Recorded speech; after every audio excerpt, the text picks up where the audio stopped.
bringing our souls justice.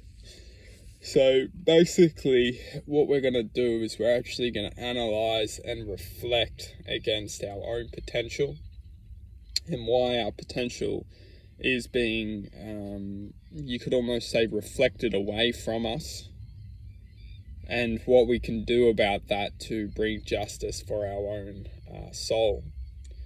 So it's crucial to first of all understand what we're doing here. Many of us were born into a life of continuous distraction. Now, through distraction, we're not necessarily, it's almost like convincing yourself to build on a ground which truthfully understands that an earthquake is going to come and destroy everything one day.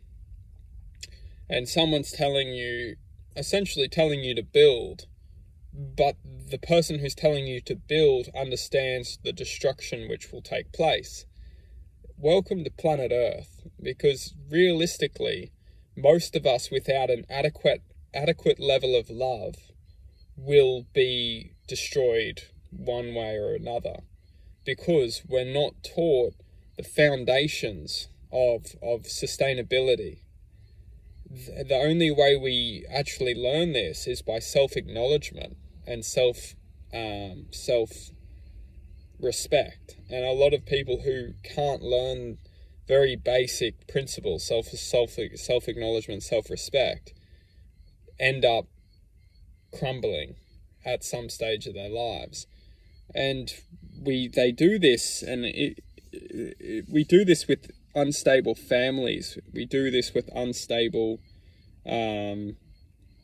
environments at a very young age. For many of us who are blessed, who actually had a strong foundation which was able to contain love and was able to contain, righteousness from such a young age, you've got a head start.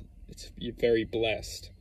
And that's why it's easier to kind of move forward in a way of self-acknowledgement quickly, because some people who haven't had that stable upbringing they're on the back foot, but just as much as someone's on the back foot, they can start running quickly at an earlier age because they understand the basic principles of ownership and taking ownership for this moment and moving forward in this moment, because they know if you don't move forward in this moment, nothing's going to move forward for you. Just like when the earthquake, happened, everything falls to bits. Are you just going to sit around and see that your life is just crumbled everywhere for the rest of your existence? Or are you going to move, you're going to start walking? You're going to start understanding, okay, well, if I just stay here and just see my life where I was told to build, I'm not going to build again on top of that. It's not necessarily what we must understand. It's not necessarily building on top of that. It's learning to develop an environment which can hold ourselves. So it's not getting started and getting rebuilding again within self-development, self-ownership, because that is truth. But the truth is not listening to someone who's telling us to build again on that unstable place, because it's going to collapse again. It's about finding the right environment to build self-acceptance and self-ownership, and starting to own the self, starting to develop the self without people who are actually only in our lives to bring a level of destruction. So it's crucial to ultimately find the right environment for the soul to develop in. For those, when we do find the right environment, it's all about choice. It literally boils down to choice, because at the end of the day, if we truly want to develop, we know in our own self, are we doing things just following the agenda of the mind? Because the mind is built to just distract, and ultimately our minds are built to distract. Unless we gain control of the mind, we will always just be fed a thought which will distract us.